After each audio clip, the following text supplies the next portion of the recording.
As much as Josh Brown will annoy me from time to time by leaving his hairspray bottle strewn across the floor or sticking his unwashed hand into my peanut butter jar and then just smearing it onto his tongue, I don't know why he does that. I never ever want the boy to be fired, nor would I ever go behind his back in order to get one up on him. I just complain about him in a list such as this. But there are some actors who got really, really petty.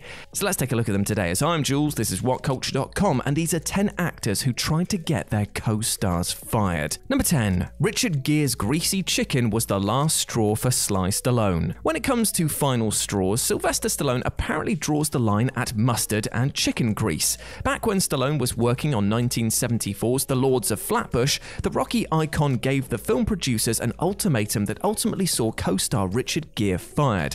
Both early in their respective careers, Stallone and Gere never really hit it off, as Sly detailed, and in an interview with Ain't It Cool News, the Italian stallion detailed how his Lords of Flatbush castmate rubbed him up the wrong way, strutting about in an oversized biker jacket as if he was, and this is a quote, the baddest knight at the round table. Don't remember them wearing leather jackets, but there we go. Fight scenes would become a little too physical between the two, and Stallone's breaking point came during a lunch break as the picture was shooting at Coney Island. With Sly seeking some warmth in the back of a Toyota while eating a hot dog, a chicken-carrying Gere opted to join his co-star as they took a time out. As Stallone brilliantly explained it, I was eating a hot dog and he climbs in with a half a chicken covered in mustard with grease nearly dripping out of the aluminium wrapper. I said, that thing is going to drip all over the place. He said, don't worry about it. I said, if it gets over my pants, you're going to know about it. He proceeds to bite into the chicken and a small greasy river of mustard lands on my thigh. I elbowed him in the side of the head and basically pushed him out of the car. The director had to make a choice. One of us had to go, one of us had to stay. Richard was given his walking papers and to this day seriously dislikes me. Number 9. Tori Spelling used her pull to have Shannon Doherty fired from Beverly Hills 90210. When working on a project, the last person you want to piss off is the daughter of one of the producers. But that was precisely what happened on Beverly Hills 90210 when Shannon Doherty got fired from the show due to her reported attitude problems that saw her frequently clash with co-star Jenny Garth. But it wasn't Garth who got her fired. It was her fellow castmate Tori Spelling who was actually behind that. After one physical fight where the pair had to be separated by some of the show's male stars, Spelling had seen enough. With her father, Aaron Spelling, one of the main producers on 90210, Tori talked to her dad and Doherty was let go from the series midway through its 4th season. Despite the entire situation, that didn't stop Aaron Spelling from giving Shannon Doherty another shot when he was casting Charmed a few years later. It's an unfortunate case of history repeating itself though, because more erratic on-set antics saw her removed from the show and her character Prue killed off as Charmed's 3rd season came to an end. Number 8. Ryan Gosling refused to shoot scenes with Rachel McAdams on The Notebook. For both Ryan Gosling and Rachel McAdams, 2004's The Notebook is largely viewed as the launching pad that threw the couple up to the upper echelons of Hollywood. Prior to this film, Gosling was best known for young Hercules and being a young darling of Disney, while McAdams' biggest role was starring opposite Lindsay Lohan in Mean Girls. While The Notebook did wonders for their respective careers, the film wasn't a particularly positive experience for either actor, mainly because Ryan Gosling and Rachel McAdams hated each other's guts. On screen, they had a fantastic chemistry which made for a beautiful couple, but behind the camera, the two were constantly bickering, to the point that Gosling refused to act alongside his co-star and would regularly request a stand-in for any scenes where the pair were featured together.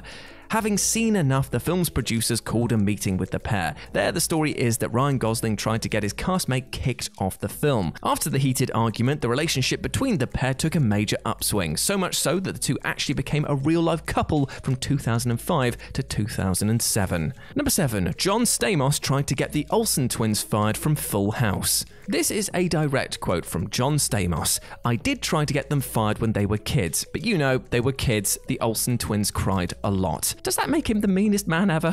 And technically, you know what? He actually managed to succeed, as the Olsen twins were briefly fired from this beloved favorite of yesteryear. In Full House, Mary-Kate and Ashley shared the role of Michelle Tanner, with Stamos playing Michelle's uncle Jesse. While the on-screen relationship between niece and uncle was a brilliant one, the reality was that Stamos was unhappy with the halts in production caused by the young Olsen's behavior, as in they were kids and got tired and grumpy after being put through the rigors of doing take after take on a high-pressure TV series. series. But it didn't really work out from him, as Stamos also said that when the Olsens were replaced, they were done so by two unattractive redhead kids that didn't work out. As such, Mary-Kate and Ashley were once more brought back into the fold, and John Stamos just had to deal with it.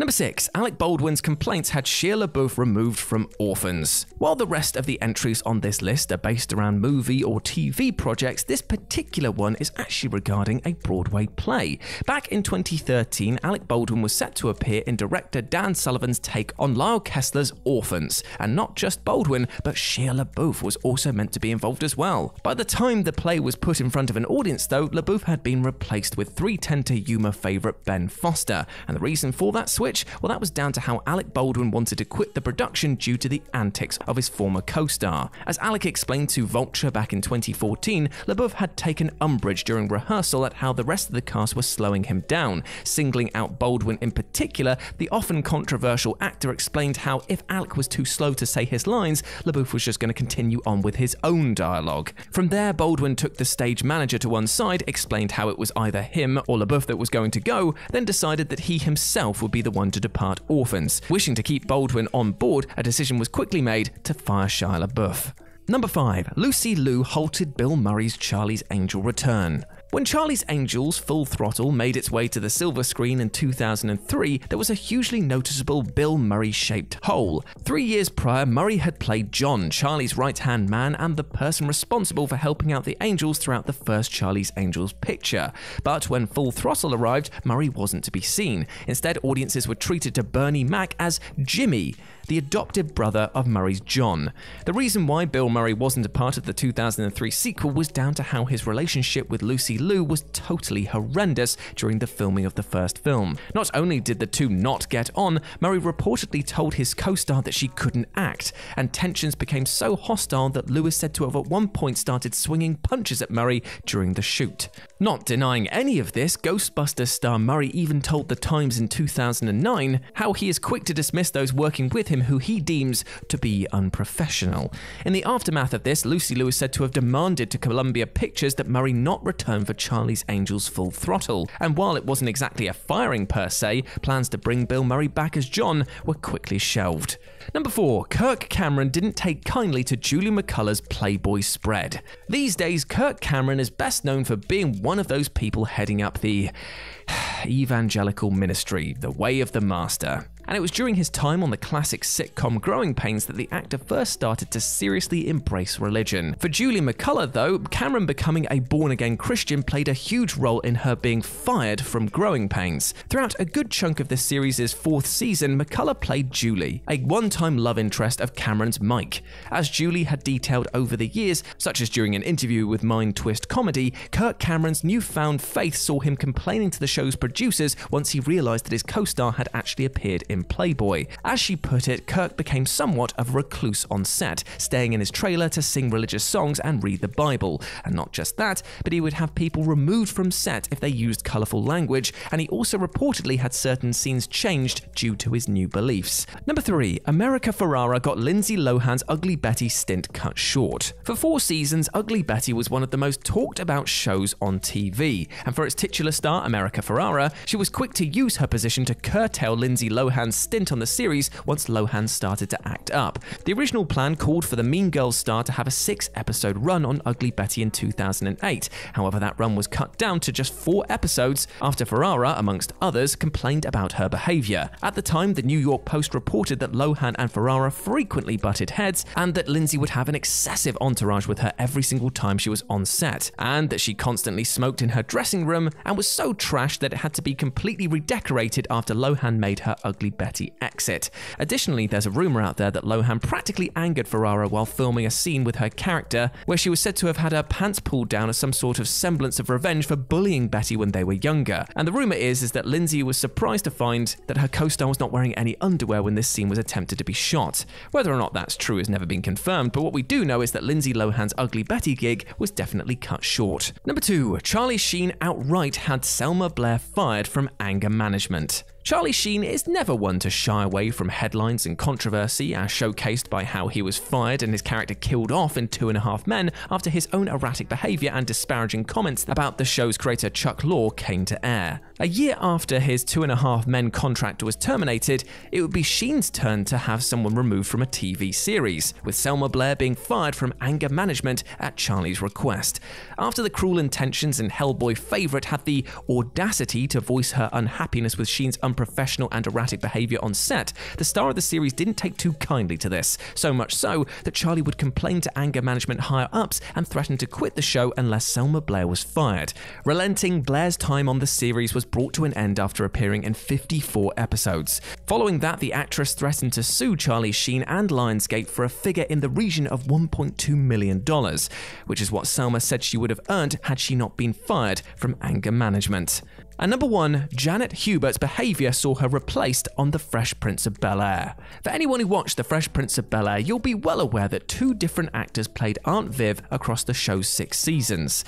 During the series' first 3 years, it was Janet Hubert who portrayed Aunt Viv. By the time The Fresh Prince of Bel-Air premiered its 4th season in September 1993, however, it was Daphne Maxwell-Reid who had taken over the Viv role. Famously, this switcheroo came down to Hubert having a fallout with, well, pretty much everyone. In a radio interview at the time, Fresh Prince star Will Smith described how his co-star was more interested in making the series the Aunt Viv of Bel-Air, with her viewing herself as superior to her younger castmates. Going one step further, Alfonso, who played Carlton, used one of his stand-up shows to explain how Janet was crazy on set and would berate the rest of the cast. This all evidently became too much, and Smith led the charge in complaining to the minds behind Bel-Air about the problems that she was causing. Some stories, such as Alfonso's, claim that Janet was fired outright, while others suggest that she was instead made an incredibly low offer to return for season 4 as a way to force her out of the series. Either way, Hubert's time on The Fresh Prince of Bel-Air spectacularly came to an end once the show's 3rd season was completed.